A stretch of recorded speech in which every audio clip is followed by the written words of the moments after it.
সুপ্রিয় দর্শক আসসালামু আলাইকুম। আজকের পর্বে আমি আপনাদের তৈরি করে দেখাবো দুধ কদু, দুধ লাউ বা দুধ পায়েস। কে কী নামে জানেন বলবেন। আমাদের অঞ্চলে এটাকে আমরা দুধ কদু বলি। শীতের দিনে গ্রাম বাংলার অন্যতম ডেজার্ট এটা হয়ে থাকে। যাদের শৈশবটা গ্রামে কেটেছে তারাই শুধু এই দুধ কদুটা চিনবে। আমাদের অঞ্চলে এই দুধ কদুটা খুবই জনপ্রিয়। আমি আজকে আমার মায়ের রেসিপিতে এই দুধ কদুটা আপনাদের করে দেখাবো। আমি একটা ছোট লাউ নিয়ে নিয়েছি, আর এই দুধ কদুটা তৈরি করতে কিন্তু ছোট লাউ লাগে, কচি লাউ। আমি আমার গাছ থেকে একটা ছোট লাউ নিয়ে আসছি।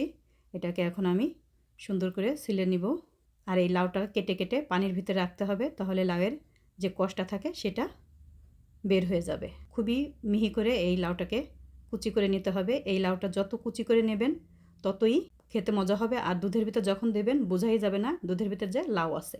আমার মা এত সুন্দর করে কুচি করতো, এত মিহি করে, জানি না আমি আমার মায়ের মতো পারবো কি না, তবে চেষ্টা করব।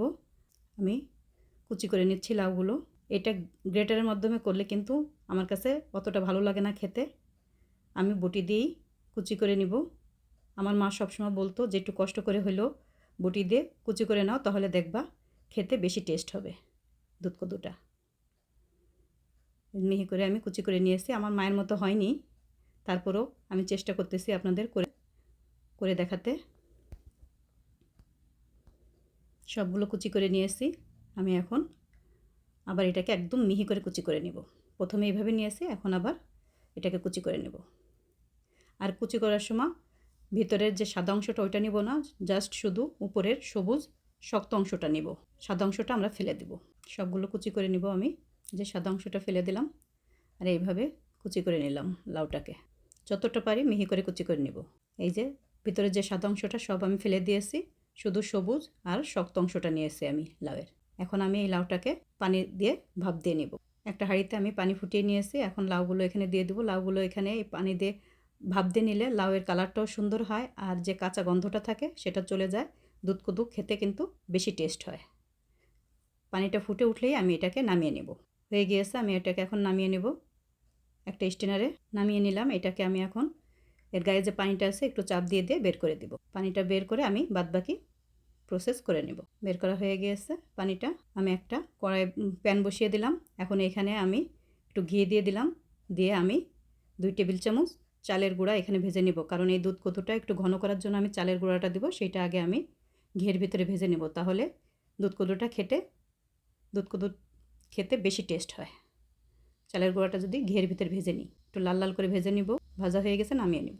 আবার প্যানটা বসিয়ে দিলাম। এখন আমি আবার কিছুটা ঘি দিয়ে দিব এখানে। দিয়ে আমি 2 পিস দারচিনি আর 3-4টা এলাচ দিয়ে দিলাম। দিয়ে এটাকে একটু ভেজে নিলাম। এখন এখানে কুচি করা লাউটা দিয়ে দিলাম। দিয়ে আমি 1 মিনিটের মতো এই ঘিয়ের ভিতর ভেজে নিব। এভাবে করলে কিন্তু দুধ কদুটা খেতে খুবই ভালো লাগে। ভাজা হয়ে গেছে, নামিয়ে নেব। আমি আর একটা হাঁড়ি বসিয়ে দিয়েছি রান্না করার জন্য। এখন আমি এখানে আগে থেকে ঘন করে দুধ জাল দিয়ে রেখেছি, ওই দুধটা দিয়ে দিব। কিছুটা পরিমাণ দুধ দিয়ে দিলাম। 1 কাপ পরিমাণ চিনি, মিষ্টিটা আপনাদের স্বাদ অনুযায়ী দেবেন এখানে। আর দিয়ে দিব 1/2 কাপ পরিমাণ গুঁড়া দুধ। গুঁড়া দুধটা দিলে এই দুধ কদুটা খেতে খুবই ভালো লাগে।